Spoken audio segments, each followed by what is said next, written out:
Bugün müştərim məni aldatdı. Məşhur mağazalar şəbəkəsinin oğlu daimi müştərim idi. İllər öncə səbət xonça və hədiyyələrin bağlanması ilə məşğul idim. Hətta o zaman Nadia'nın səbət xonçaları səhifəsini işlədirdim.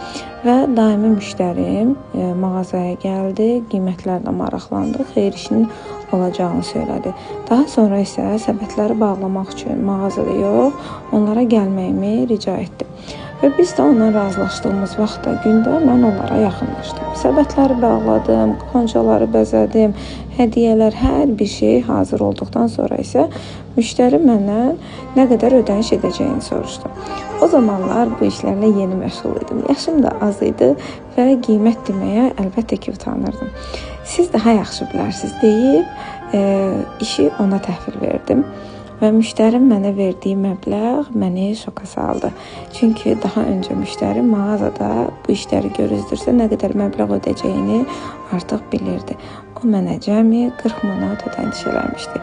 9 saatın qarşılığındakı o 40 manata çox acınacaqlı şəkildə baxdım və buradan özümə bir dərs çıxartdım.